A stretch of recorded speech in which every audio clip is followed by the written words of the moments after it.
Viewers, এইটা হচ্ছে আপনার ট্যাবের পানি, পানি, আমাদের ঢাকা শহরের সাপ্লাই পানি। দেখেন কতটা ফগি, ঘোলা। আর ঠিক এই পানিটাই যখন আমি ফিল্টারে ব্যবহার করছি, ফিল্টার থেকে বের হওয়া পানি। মানে এই পানিটা দিয়ে আপনি দেখেন এই পার থেকে ওই পার দেখা যাচ্ছে। ভিউয়ার্স, আজকে আমি আপনাদেরকে দেখাবো কিভাবে নুড়ি পাথর দিয়ে আমি এই ফিল্টারটি বানালাম। আসলে আমি একবার নেপাল গিয়েছিলাম ব্যবসায়িক কাজে, তখন আমি সেখানকার পাহাড়িদেরকে দেখছি এই ধরনের পাথর দিয়ে ফিল্টার বানাতে। তো সেখানে আমি পানির কোয়ালিটি এবং স্বচ্ছতা দেখে তখন আমি ভাবি যে আমি আমার ফ্যামিলির জন্য একটা এই ধরনের ফিল্টার বানাবো। তো সেখান থেকে আসলে এই উদ্যোগটা নেওয়া।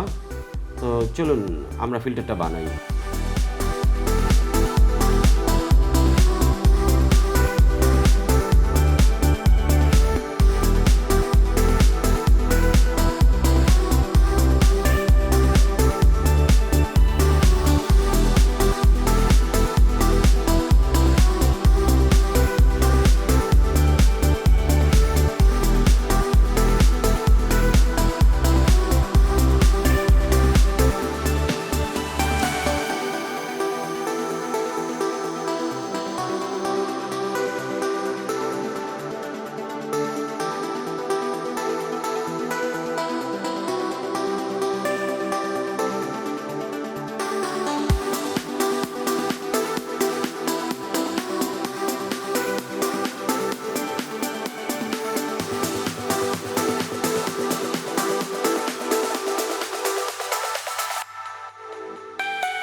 ভিউয়ার্স, এইটা হচ্ছে আপনার ট্যাবের পানি, পানি, আমাদের ঢাকা শহরের সাপ্লাই পানি।